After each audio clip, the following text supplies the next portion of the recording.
This Sunday.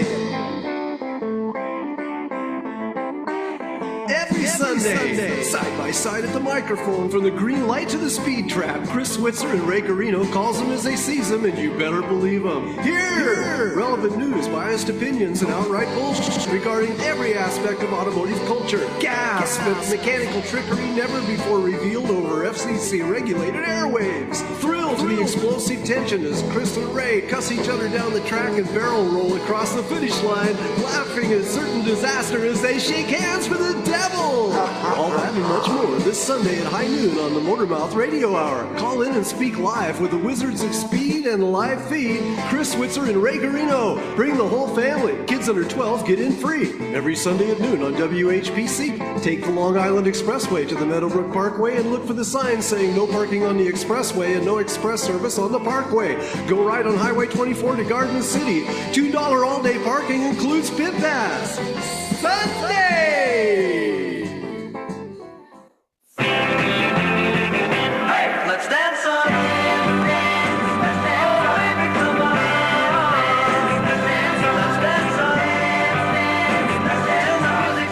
Let's dance. Let's do some snow dancing because we can't do any rain dancing.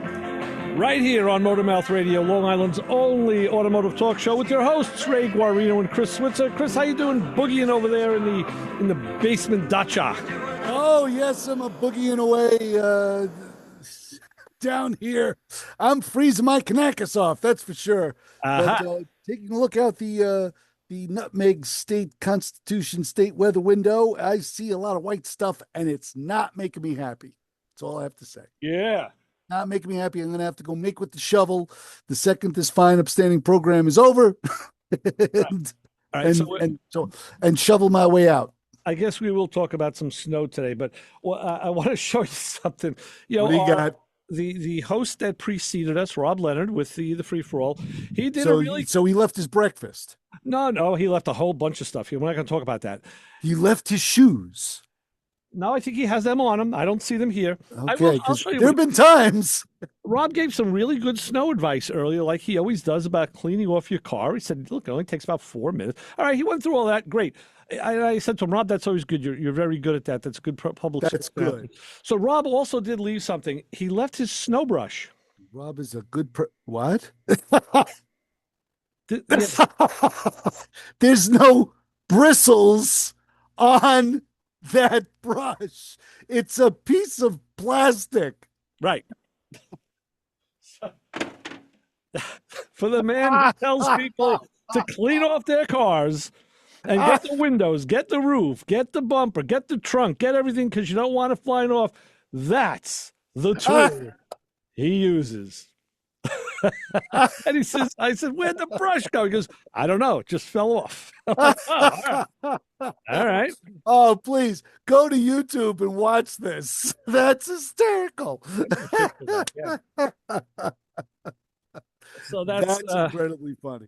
I'll have to please take a picture of that. Yeah, let me stage this, right? I'll get a picture of it and I'll put it up with the posts. That's not a single bristle on that brush. What, you're putting it on the board? You're a bold individual. Funny boy. Here he comes. Quick hide. I don't know what mic yours is, Rob. I'll just Mike's over. Here he comes. 5. Yeah. No, I think I'm using mic 5 for something else. Rob is going to come in and he's going to tout the benefits. Right now, watch. I'm taking bets here. What was mic 5? Oh, my CD2. Okay, there you go. He's going to tout the benefits of a bristleless You snow let brush. be laughing boy. Yeah. Other laughing boy. All right, defend yourself. Go First on. of all, I didn't have another one. I don't know how it broke off, to be honest with you. But I opened the car and I go, I know I have a brush in here. I go, okay. So it worked. Well, I didn't scratch my window. Like I said, Rob, you Very gentle. do give excellent snow advice on your show. You do. And you do that regularly, so I give you a lot of credit for that. That I'm not giving you credit for. It worked.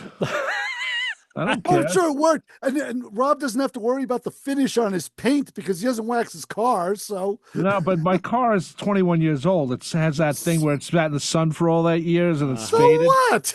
Well, I didn't scratch the glass. That's all I know.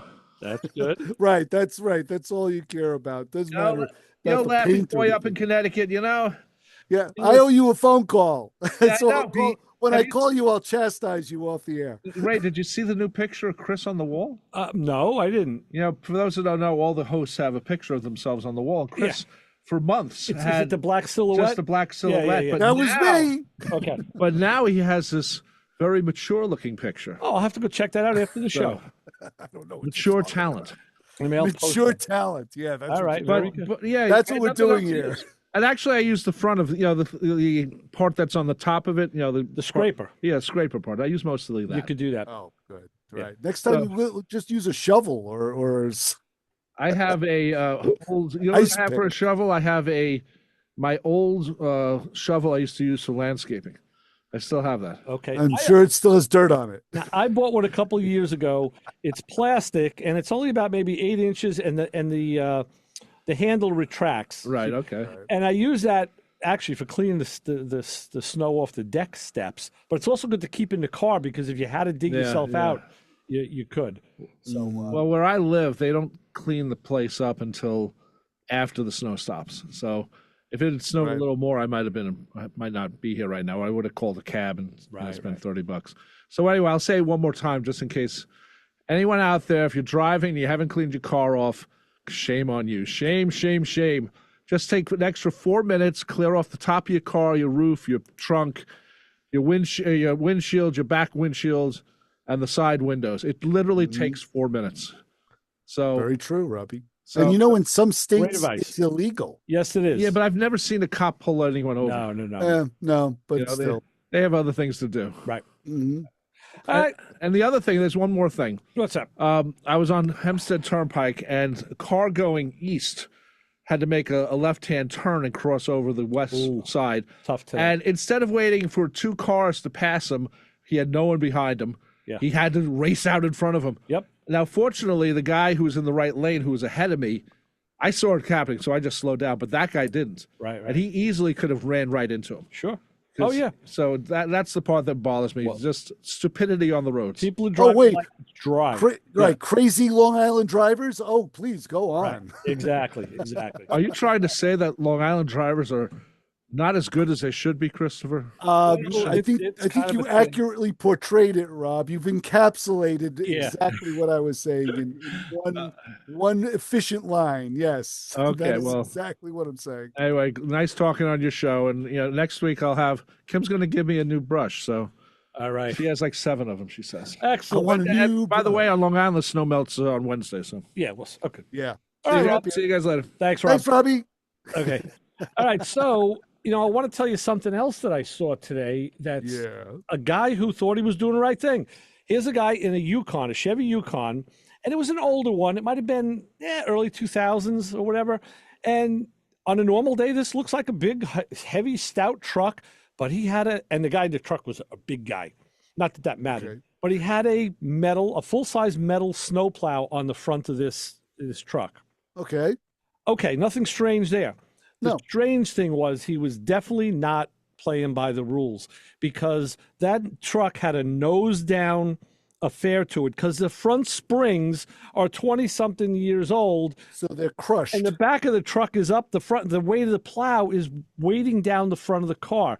So it's definitely an unsafe situation. If he does hit if he is plowing snow, he could lift the back of that thing probably right off the ground. So Wouldn't be just because you surprised. have a truck doesn't mean that it's a great candidate to snowplow with, especially if that suspension is old. So Agreed. just something I noticed today coming in, the little things you notice when you as you drive around the highways and byways. I was fortunate enough to purchase the truck from the previous owner I still know and still keep in contact with. And he had said, he says, don't bother using it in the snow because it's only 2-wheel drive. He says it's a sled. And I went, fine. Yeah, there's no weight in the back. Exactly. Yeah. He says, unless you have about 1,000 pounds of sandbags throw back there, he says, don't even bother using it in the snow. I was like, okay, sounds good to me. That's a plan. But yeah, So- I totally get it. If you want to talk to us about snow or your snow preparation, 516-572-7440, or you can text us at. Yes, you could text us at 203-670-4120. 527, just like John did, who texted us and went, "What's a shovel?" Uh-huh. All right. Obviously, John must be down south. Yeah, I wouldn't be surprised. Very good. Took a early trip. I got an email this week from one of our listeners who hasn't called in a while. It's Bill from Freeport, and Bill's a great caller. Bill, I know you're listening. Give us a call. We love talking to you. You're a great caller. But he sent me a link to a video, a couple of them actually, of a guy who was polishing his headlight lenses. This is a topic that always comes up. Yes, it does. And he was using, I've heard this before, Mother's mag wheel and aluminum polish. Oh. And he did it with a microfiber cloth, no buffer, no polisher. He did it strictly by hand. Really? On a 2002 or 3 Camry. Okay. And I said, boy, my 2002 Mazda needs the same treatment. That's why I bought the Milwaukee buffer from Macroman Brian. I like the little, nice little small polisher. Yeah. But he did that, and it worked really well. And I said, I've heard that before. And then I've heard counter to that, not to use that polish. Then Bill sent me another video from another guy, Smitty's Garage or something. Smitty is definitely a Southern boy, and he did it on his Buick. The same thing with Mother's polish, just by hand with that. I think he did break out a buffer later on in the video, and just want to throw it out there. I haven't done that. I know at the shop, Mike would typically use he'd wet sand and then use a couple of different polishes, and right. Finish up with the polish that they use on the paint on the car. There's a definite similarity between the way you would handle paint compared to the way you would handle the lens, a plastic lens, headlight lens. So yeah, they're becoming quite similar. I know that I've done the same thing. I've tried to use that sort of sanding. The way I would sand paint, wet sand paint, is the way I did the light lens, and I got questionable results. But yes, we're taking the call. Speaking of lights, let's go to the phones and the fun. Say hi. You're on the Motor Mouths, caller. Well, hey, Ray, I just had to wipe the snow off the goggles. I was out with the vet with the top down. Nice. Were you wearing something flimsy, John? Absolutely. Everything's in a nutmeg state. Oh, we got some snow. We definitely did. We got about, I'd say anywhere from 3 to 4 inches. But what's nice about the snow here in Connecticut is you have a place to put it. Not like Brooklyn, where you had to walk it down the driveway and throw it out into the street. Here, you could slide it and throw it on the lawn, which benefits people. But that's the beauty of a snowblower. Yes. That's true. That is very true. And John, up until this point, I always thought that I controlled the weather with my snowblower. And here's the reason why. Because if it didn't run, we were getting snow. If it ran perfectly, I knew I was never going to use it the entire year. Well, I fired it up and it ran perfectly. And I'm like, oh, we're not going to get snow for the remainder of the year. I was wrong. Yeah, the groundhog snowblower. What was that Little Rascals episode on Remarkable? Remarkable. Yeah. Yeah, what are you going to do? Exactly. But I have to say, I have a problem like that in my driveway. I have a 6-foot fence, and with the snowblower, if I'm trying to clear that area, sometimes if it's heavy snow, it doesn't want to vault over a 6-foot fence, so it hits the fence and falls back down on the driveway again. So even when you have room, sometimes you don't have room. Exactly. How does the thing go, pushing water uphill? Yeah. My neighbors thought I was nuts because I would shovel the snow and throw it on the lawn, and they'd see how happy I was. All right, but you know what we do have? We do have another caller. Oh no, we did. I see that my evocation had worked, so hopefully Bill will call back. And Right, I kept trying to call in last Sunday when you were talking about oil filters. Yep. And I tried to buy oil. Probably the Friday before the call, just to change the oil in my snowblowers, and we haven't really had a need for them. No, that's right. That's true. After listening to Lake, I was like, God, I haven't changed the oil in that since 21. That was COVID era. Right. Yeah. And it's been sitting, but all I do is pull it from the shed, put it in the garage, And I'm like, yeah, I'm going to go change the oil. Mm-hmm. I can't believe how hard it is to find conventional oil these days. Really? Put into power equipment. Walmart is usually pretty good. Yeah. Yeah. Tractor Supply. I want to go to the local Napa Advanced AutoZone. Yeah, I don't know about that. No, Yeah, I would say Walmart would be the place. That's kind of where I go, and I know the auto parts store by me does carry it too. So yeah, you got to find a place and and use it. And When I was looking up, recommendations for old equipment to use, if it called for 10W30, 5W30, whatever, is there a plus or minus to it? And I went down the rabbit hole, and I didn't even know this. Maybe I'm sure Lake does. They actually sell oil filters for synthetic oil, which are different than, the conventional ones, based on the molecule size. Yeah, I guess possible. Yeah. Well, you know what? I'm going to be reaching out to Lake because I still have to ask him my oil filter question. I'm going to see if I can get it back on the show, so we'll be able to ask those questions in person next time. Yeah. Yeah, that would be a wonderful call because right. I got a plethora of them, and he's a good resource. Very good. All right, John. Well, we'll keep that in mind, and we'll go forward with that.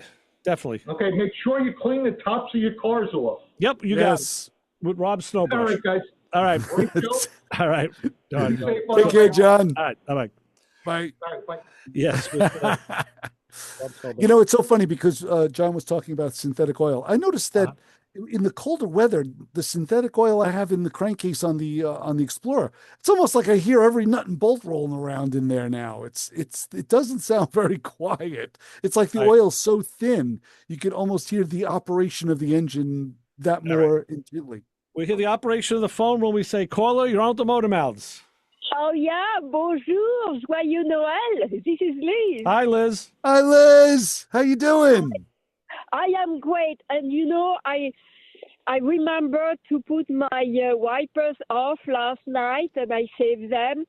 And Good. also, I just finished cleaning up the top of my car because, it's very dangerous to keep snow on the top while you are driving. You know that, right? That is true. What did you use to clean the top of the car, Liz? Oh, I have a wonderful mop. How can I say? Oh, I have to send you a picture of it. It's really great. Right. And also, I bless my stick shift because in this weather, this is the best tool ever. Oh, yeah. I've always liked it. Yeah, for sure. A manual shift vehicle. Sure. Right. Yeah. 5-stick shift. I love it. My Honda is 190,000 miles. Wow. And that's wonderful. She's 20 and 20 years old, and I love it. I am blessed. I must say I'm blessed. Very true. You have a fine vehicle. But that's a great idea, using a mop. I hope it has a plastic handle so it doesn't dig into the finish at all. I can put the length I like. So that's a great idea. I don't have the technical word, but I will send you a picture of it, and it's really great. It's really great. So anyway, Merry Christmas, Joyeux Noël, Happy, Healthy New Year. Thank you, Liz. Same to you. Thank you, Liz. That's fine advice. Bye-bye. Thanks so much. Have a great holiday. That's the thing, Chris. When you have a bigger vehicle like my FJ, I also bought a not retractable and retract would go in, but an expandable snow brush. Oh, expandable. I was wondering what you're doing. I thought you were going to fly away. I wish I could. It's about 5 feet because to get on that roof and pull the snow, and we talked about this earlier, I did not take my 4-wheel drive FJ today because I didn't want to have to clean it off. Kept falling off the bumper. Well, the reason is whenever I go on the back, I go on the step, then I go up on the bumper, and to get on top, I usually I'll fall off. I will fall off, and my sciatica is kind of hurting me. I didn't want to put myself in that situation today again. So I took the beater because I figured if I get balled up like a tin can in it, it's an expendable car. Right. Hopefully I'll survive the interaction. And bouncing off each other. No big deal. I got insurance, and that'll be the end of it. I was thinking about that.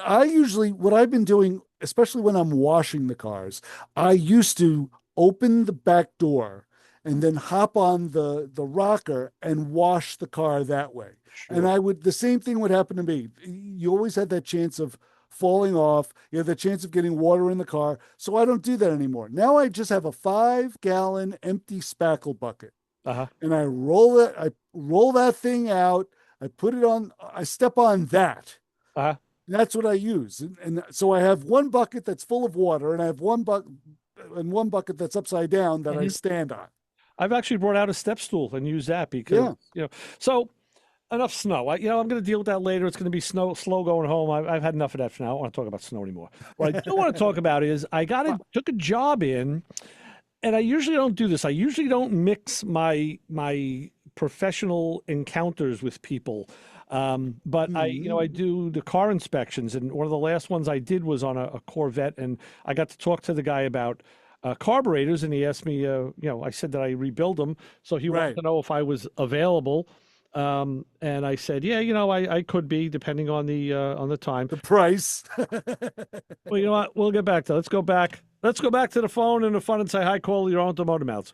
The dead wake. How are you? And there's Bill. That's William. It's been a while. Okay. 2 items. Number one, bad gas.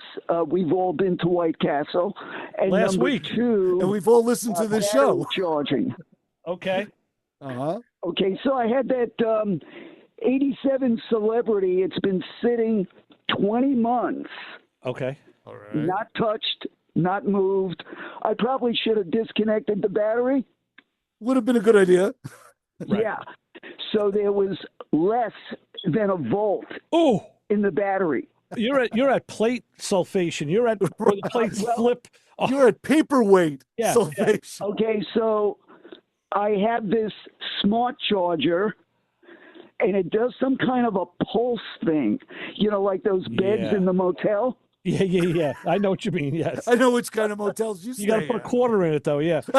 Or I usually bring a couple of rolls. Just there you go. There you go. Right. Man after my own heart. So I charged the battery 48 hours. Okay. It came back. Wow. The battery was a Walmart premium from 2022. Yeah. Okay. It came back a full 100%. What type of charger was that, Bill? Wow. I can send you the pictures. Please do.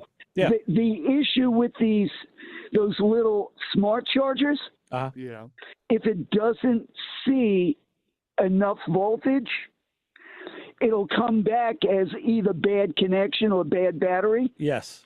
And won't do anything. So on YouTube University, the trick is you get a little 9-volt battery. Mm-hmm. Right. You connect it in there, and it sees that voltage and starts the whole charge process. So do you put the 9-volt in parallel with the 12? Yeah. Or in series? Yeah, positive to positive, negative to negative. So that's parallel. Okay, yeah. Okay. Yeah, it sees that voltage and then goes right into charge. Got it. Okay. Because smart idea. 58 hours, and it says 100% on the charger. Okay, because some of the chargers will do, I forget what they call their technology, but as the battery gets so low, the plates at the bottom kind of grow together, and it'll basically shake that stuff off. Short or whatever. Some of the chargers do. That's why I'm curious which one you're using. I tend to use a battery tender. That's the one I use on most of my cars. But. Yeah. Now, supposedly this thing, and there's a lot of discussion. Does it work? Is it voodoo?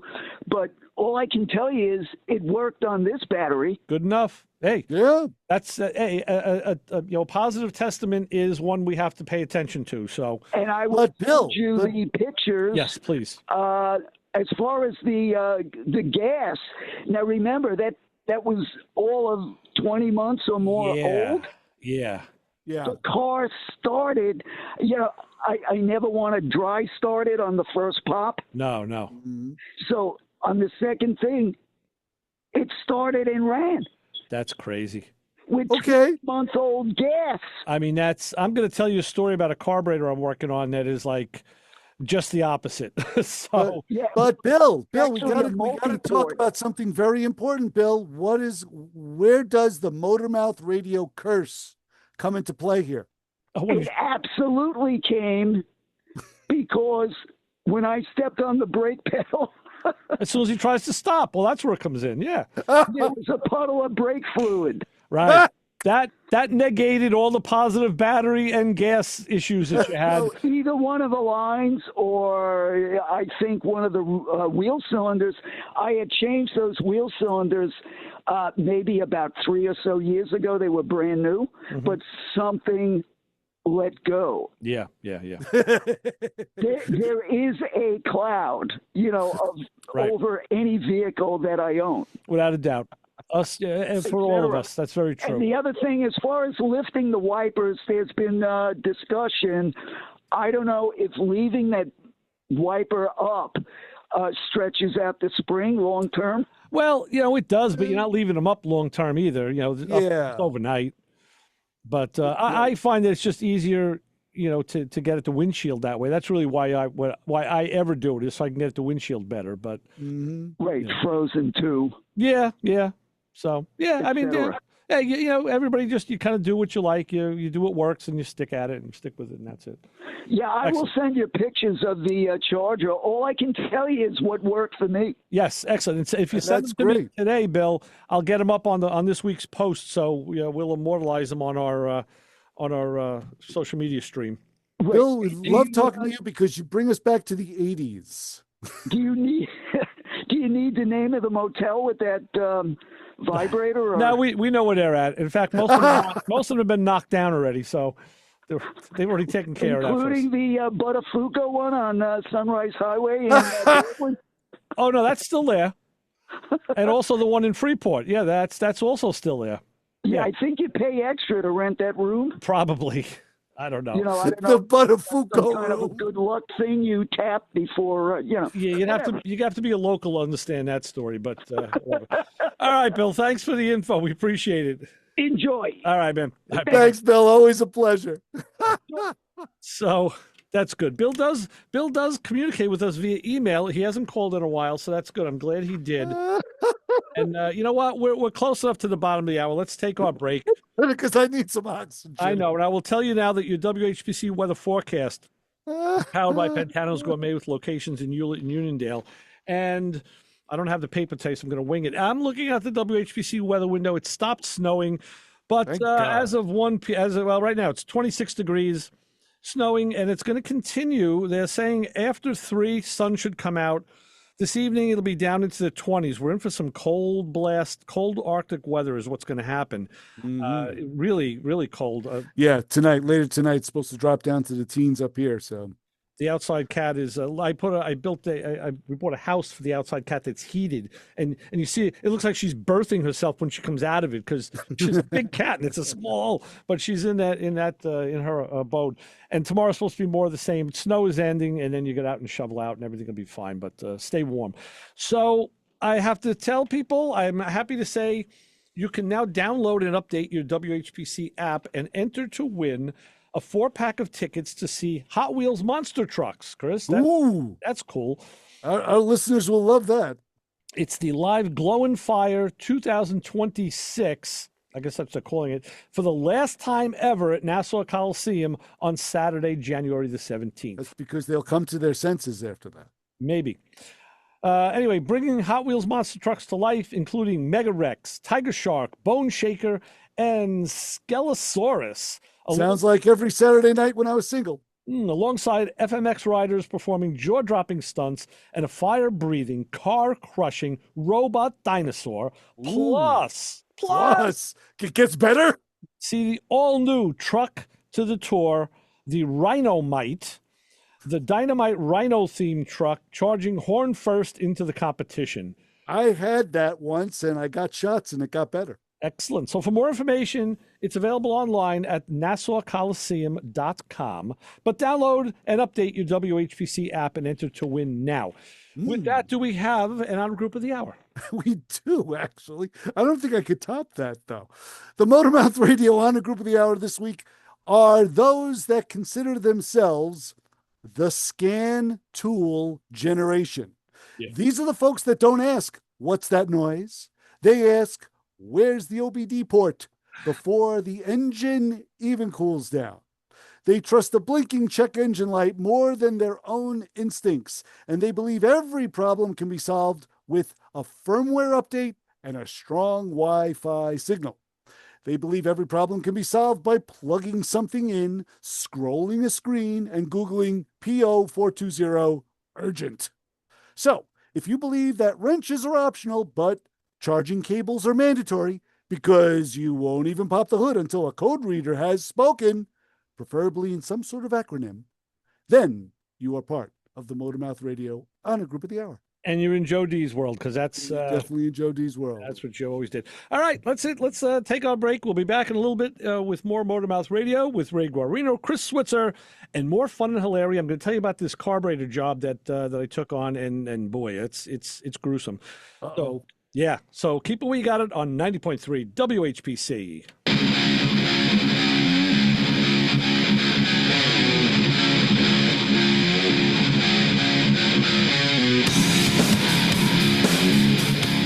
Have a question about your car or someone else's car? Then give the Motormouths a call, 516-572-7440.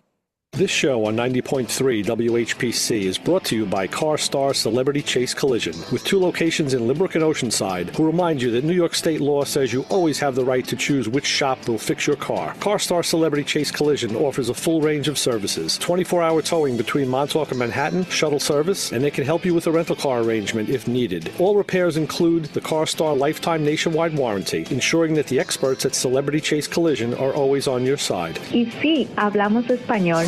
More information is available at 516-593-0920 or online at celebritychasecollision.com. Okay, Mark Warman here from Graveyard Cars, hanging out with my buddies at, what's the name of it again? Motormouth Radio. Hey, Mark Warman here from Graveyard Cars, hanging out with my friends at Motormouth Radio. Sunday morning, I don't know what this fat bald guy's laughing about. You'll forget stuff soon enough too, my friend. Be sure to listen. When are you guys on? 10 a.m.? Sundays at noon. Noon on Sundays. Excellent. This was no, that's you got the promo for the best one was the first one. That's why I was because you said what was the name of this again? That's the promo. What better presentation could you do than that? Get over here. Every Sunday, 12 to 1, you are going to tune in to hear the Motormouths, my friends Ray Guarino and Chris Switzer. 90.3 FM, WHPC. You might learn something.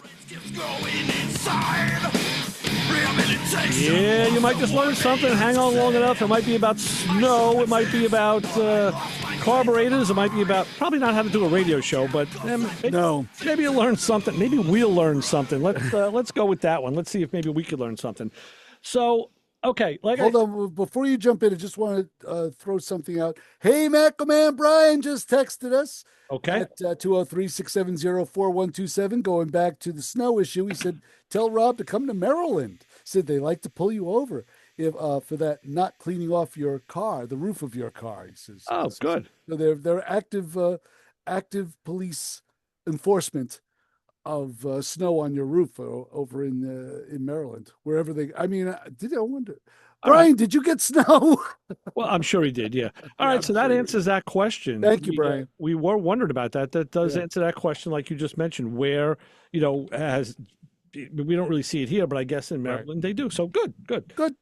So because it is dangerous.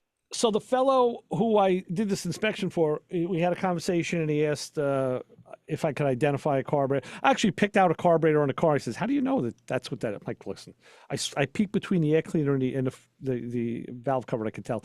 So fast forward, he calls me. He wants me to do a carburetor for him, and I said, "Okay, I'll do it." Right. It's an Edelbrock. Send me a picture. It's an Edelbrock Performer, so it's a later model one. Okay.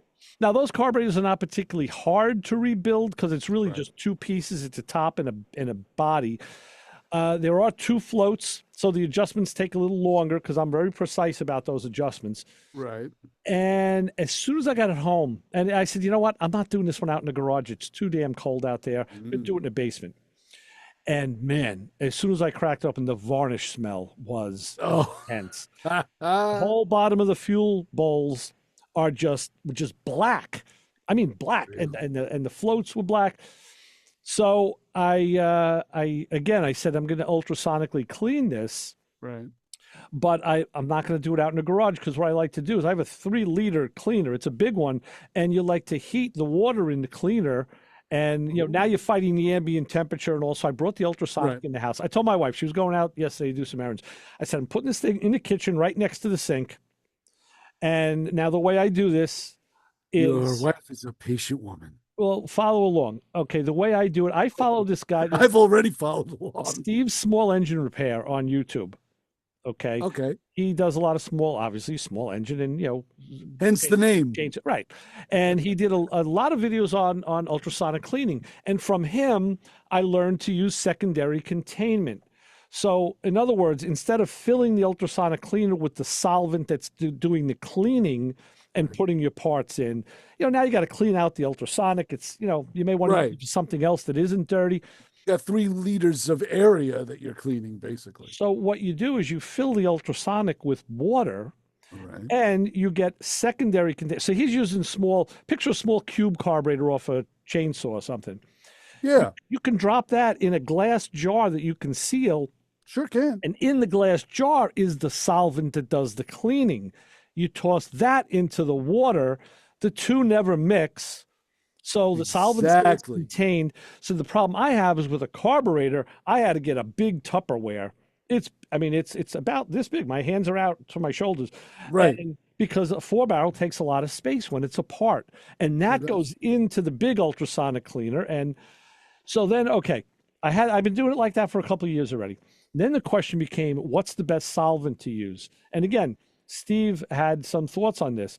He is a champion of straight Dawn dish detergent because he said, hey, really? What is it? It's a degreaser. It is a degreaser. What do they clean the ducks with when the oil spills? It's always Dawn. And you believe everything you watch. The second thing he uses is gasoline. Okay. And I said, okay. So he did a test on his channel where he took a socket, a regular, a greasy socket, put it in the Dawn, threw it in the water, and saw how it cleaned. Then he took another greasy socket, put it in that gasoline mixture, and it cleaned much better, and the gas got much dirtier. Okay. So the gas is a great solvent. And I know guys who used to use that, in a shop. But now you're in an environment that you're cooking food. Okay, well, so what do you do then? I'm not using gasoline in the house. Thank you. I chose not to do that. I'm very glad to hear that. I was questioning it for a second. He addressed this in a video. He said, I got a lot of flack from guys saying, oh, you're using gasoline, you're putting it in an ultrasonic, there's waves, there's frequencies, it's a hazard. And he said, I'm not buying it. He goes, now let me make my case. And he bent down, he picked up a chainsaw and put it on the table. He said, okay, look here. Here is the gas tank on the chainsaw. And within a half an inch of it is the spark plug and the high tension ignition wire that sparks the plug. He says, these things do not spontaneously combust on people when they use them, right? He goes, but this is safe. We agree that this is safe. But taking a closed jar of gasoline and putting it into an amount of water in an ultrasonic is not safe. He says, listen, I'm not buying it. I'm not buying it. Exactly. So I believe the gas will work. My question is now, how are you getting rid of the old dirty gas responsibly? Right? The Dawn and the water, you can dump down the drain. You can dump that, right. But now we're talking about what? We're talking about how much gasoline, like a pint of gasoline, for a quart? Yeah. For a small engine carburetor, yeah. But in my Tupperware that the carburetor is in, I have a windshield washer gallon bottle that's full, and I had another 2 quart bottles. So I had almost 2 gallons that I'm using. 2 gallons of gasoline? Well, no, of cleaning solution. I said I didn't use gasoline. Right, you didn't use the gasoline. So what I did use, which I found to be a great cleaner, and I think I saw it on Steve's channel. Or no, it was another guy that did this on YouTube, is Pine Sol. Oh, wow. Now, I tried in the interim, I tried Simple Green and Purple Power. The problem with those are they're good at cleaning, but on aluminum, it kind of blackens the aluminum. Ooh. There is a chemical reaction. So I stopped using that on carburetors because obviously that's a no-no. Right. But Pine Sol, it's a floor cleaner. And I told my wife, I said, look, the worst that's going to happen is the house is going to smell like Pine Sol. And it'll smell like minty fresh. It did for a while. Right. Because I did have to, take the thing out and rinse it in the sink and all. And the reason I put the ultrasonic right next to the sink is because it does have a drain tube. And I want to just open that and let the water drain right into the sink. The soapy water, right. The old dirty soapy water. It's not even soapy water. It's straight water. Oh, it's straight water. That's right, of course. Right. The soapy water is contained in the jar. Right. The biggest problem I had was getting the liquid, the Pine Sol liquid, out of the Tupperware back into its containers, which I did in the sink with a funnel and a measuring cup. So the worst that happened is the house smelled like Pine Sol. And I tell you, it worked exceedingly well this time. And I'm going to put pictures up. Did it work better than the gasoline or? Well, I haven't ever used gasoline. I haven't used it. Oh. Now, I've seen Steve use it, and I know that gas works. I mean, I know. Yeah. I've seen guys use it in the shop. It's like you guys just use kerosene or diesel. But you can't use gasoline on the kitchen counter. No. It's almost as crazy as washing your spoke hubcaps in a dishwasher. Well, there was no gasoline there either, so that was safe. I mean, just made the dishwasher dirty. So, right, the gas I'm sure would have worked, but now you're dealing with the gas smell, and of course you do have the propensity there could be a problem if you had a spark. Because I like to smoke cigars when I do carburetors too, I have a big porch lighter, Don't tell your homeowner's insurance agent about any of those. No. He's not listening. No.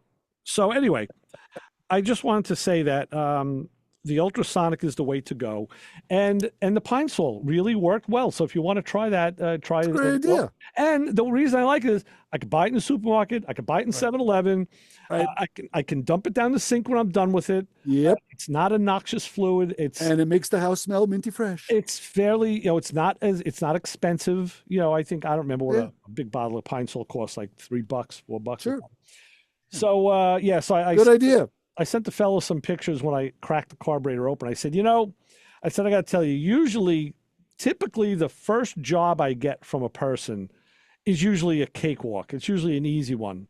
Typically, I said, not today, not in this case. He goes, oh man, I'm sorry. I'm like, nah, it's not your fault. What are you going to do? I gotta admit, aging gasoline to me is almost a mystery in itself, because I've had gasoline turn to Jello and oatmeal in a carburetor in the TR6, and then I've had experiences like Bill did, whereupon I've had gas that was old. I mean, 2 years old in that Camry, right? And the car fired up and ran. And That's the right. only thing I've done was replace some of that gas with new gas and let that run.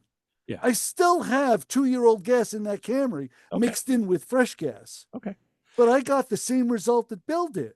Yeah. And I had a laugh because we got a text from John, as soon as I could find it, that said, what did he say?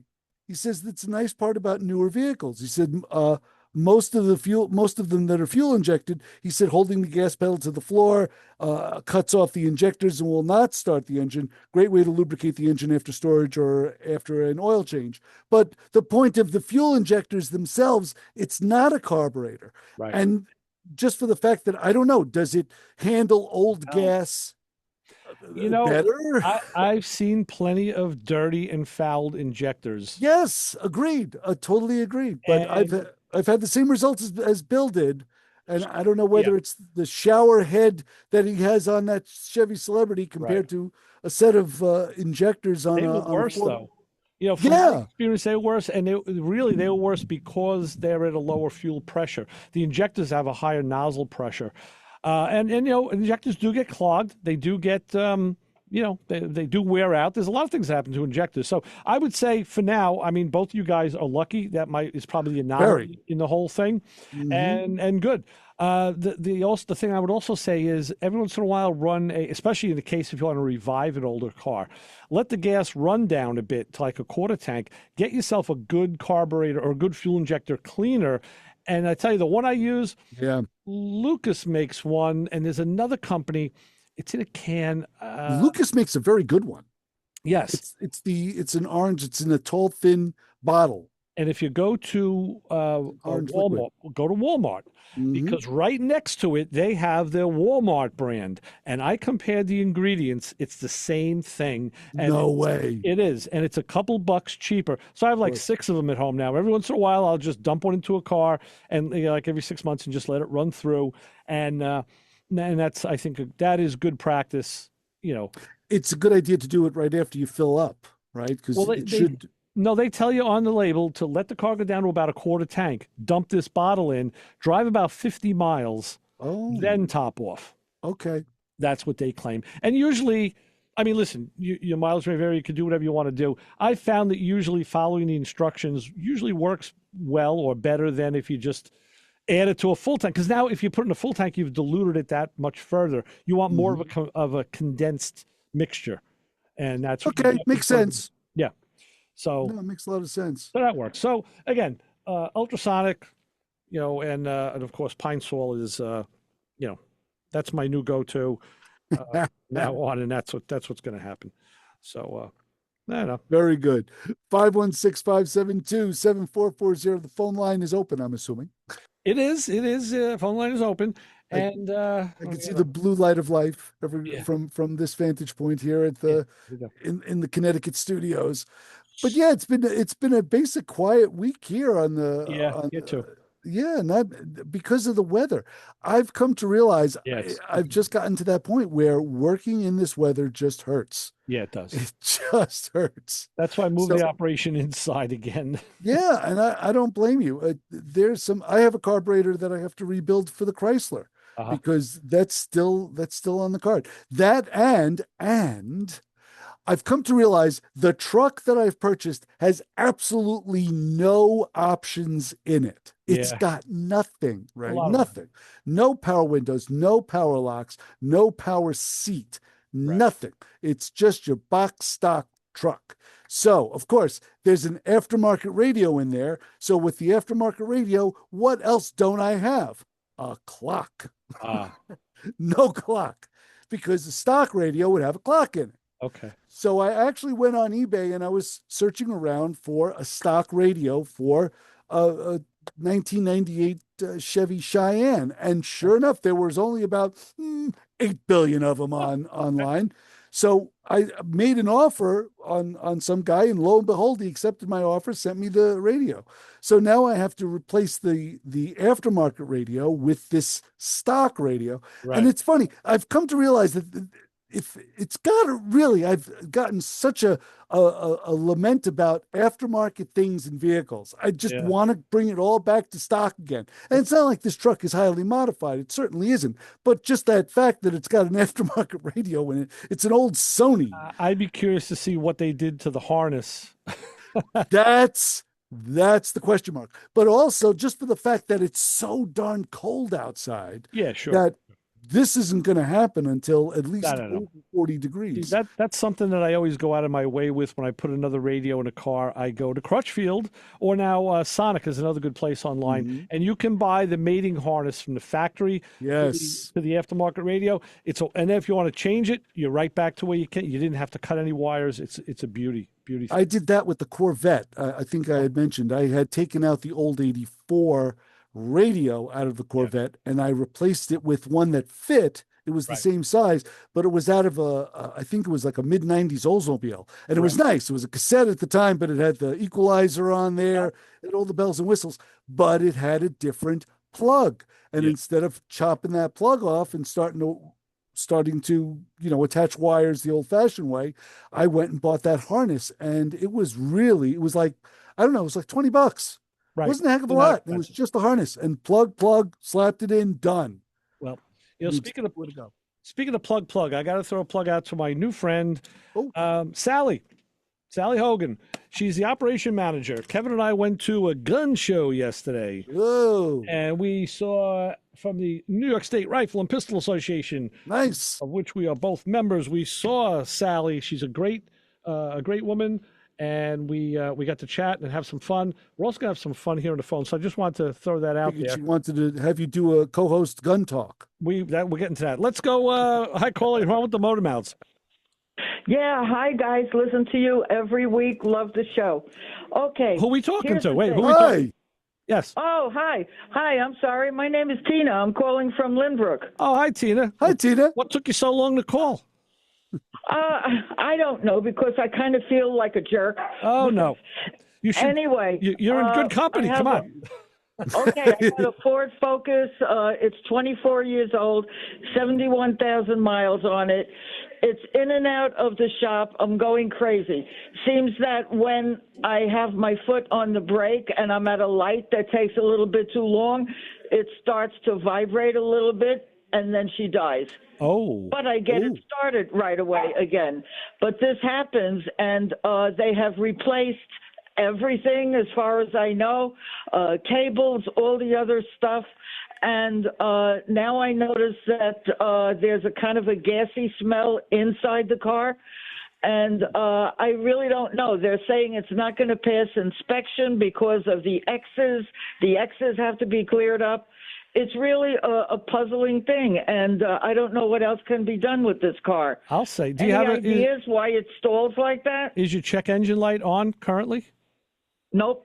It's not. So never goes on. Okay, well that's why it's gonna fail if the check engine light is on, because that's emissions or runnability. Without that, the car probably will pass. Tell you the truth. Well, hold on. The check engine light never goes on, and this is another puzzling thing. What's happening light is a little bit too long. I'm terrified that it's going to drop dead again, but then it starts and I go. What happens is that you're pressing on the brake and you're creating a vacuum leak. There's probably a problem with the power booster in your brake system, because that's what it sounds like. You're pressing on the brake, the engine is stumbling, and then it dies. So what you're doing is pressing on the brake. There's probably a diaphragm that has a crack in it, and you're actually making that crack wider by stepping on the brake, creating more of a vacuum leak and stalling the engine. So when you let off the brake, you start the car, there's no more vacuum leak, engine starts. Well, that's not a bad tack to take. Yeah, it's not a bad that's not a bad place to look, and they do go bad. Yeah, I was gonna say my Mazda that I drive would do that. It was smooth. I would stop at a light, sit there with my foot on the brake, and then the car would always ran a little bit rough. Mm-hmm. Just a little bit rougher. It wouldn't stall though. But yes, if you do have a vacuum leak, like Chris is saying, Tina, that could actually bring the engine down and stall it. And what a shop could do is they could hook a gauge up to the car, run it out like past the hood, and actually take it for a drive and monitor that gauge as they drive. Sure. That's what I would recommend. But the fuel issue is... They said they've driven it, and they don't have a problem. They don't have a problem. I said, well, maybe you never stopped for a light that was a little longer than usual. In Lynbrook, come on, they are. Yeah, exactly. Listen, a good shop, what they should do at that point, and this is my opinion, but this is a pretty well-held opinion. Someone in the shop say, okay, listen, Tina, get in the car, you drive it, and we'll be the passenger. And because sometimes the way somebody drives a car makes something happen, and when someone else drives it, it doesn't. Very true. So they should have you drive the car, and they're a passenger. Mm-hmm. Yeah. Okay. So I don't know what else to do with these guys besides, smacking them over the head. Well, or something. you could always try. I mean, have you been using the shop for a long time? Are you? Yeah. Okay, so if you use the guys and you trust them, that's one thing. Otherwise, I'd say you could always try another shop. Try a different shop. Contact us offline, Tina. Send us an email, motormouthradio@ncc.edu, and I will give you the name of a shop that's local to you that you could go and see. We can't really do that on air because we don't want to have a action on okay. The thing is, I'm old school here, and I don't have email, I don't have Wi-Fi, and all that stuff. Oh. So I do texting and everything, but that's as far as it goes. Yeah. Right. So, I don't know, guys. All right. All right. Okay, so I never heard of this X's business. That's news to me. I don't know what they're talking about with that. I would need more information to know what they're talking about with X's. They're talking about on a scan tool. Obviously, if you're looking at the display, that the computer is checking off all of the. I mean, you will see a red, but then you'll see the red X on all of the well, ask him. It's all the parameters that the scan tool looks at. So all the parameters. I would say ask him to show that to you to see what is what. Well, see, that's indicative of fault codes, and if you're getting fault codes, but not a check engine light, that tells a story too. So it's vacuum leak. It's vacuum. There's a vacuum leak in this vehicle.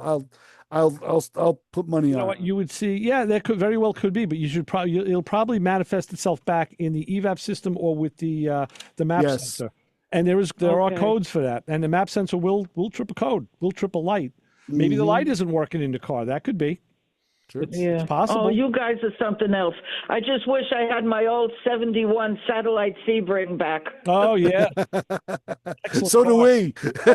Oh, God, that was my favorite. I had some very cool cars over the years, and that was my baby. Yeah. No, that's a good one. Those are guys, great vehicles. I'm going to let you guys go, and thank you so much for talking to me. See, to keep us up on the weird calling. Well, no. Listen, and keep us up. If you do get some forward motion on this, give us a call back. Let us know how you're making out. Come on, you're part of the family now. That's great. I will do that. All right. Thank you again, and happy New Year, Merry Christmas, Happy Hanukkah, all of the above. Thanks. Same to you. All right. Thanks, Tina. All right. Thanks, Happy holidays. Okay. Bye-bye. Bye-bye. Bye-bye. Wow. We haven't had a new caller in a while. That's great to hear from. That's wonderful. Yes. Yeah. There's a certain vacuum leak. I remember on the tracker, it wouldn't trip a code, but the parameters wouldn't set. Now I tell you what, Joe. And that was the problem. Joe is asking because he's listening. He says if the car has a mass airflow, try to disco it. So only you would know what that means. I don't know what he means by disco it. And the X's is he's thinking it could be the monitors not set, which could be. I know that's tools that I use. You will see, but you'll see all the parameters that it checks, and you will get red X's. So I guess the monitors are not setting on the computer, which is not going to let the car pass. See, the bigger problem is when now you get people who are talking different languages about the same thing, and you got to try and find that commonality to understand. The lingo is the lingo is what kills you. Because obviously Tina doesn't know what's going on there, and the shop is giving her some information, but it's not something she understands. Right, but there may be two different issues here, but it's still. I think both issues have a vacuum problem in common. Could be. And I'll tell you what else we have a problem with is it's the clock. Oh, boy. It's time to go. We're out of here. So what do I tell people waiting for me out in the snow-filled parking lot, Chris? Don't follow us home unless you have a shovel or a bristle brush with no bristles on it. Right. We'll get those pictures up. So follow us on social media. Next week, we'll be back with more Motormouth Radio. Ray and Chris on 90.3 WHPC. See ya. See you. Bye. Stay warm.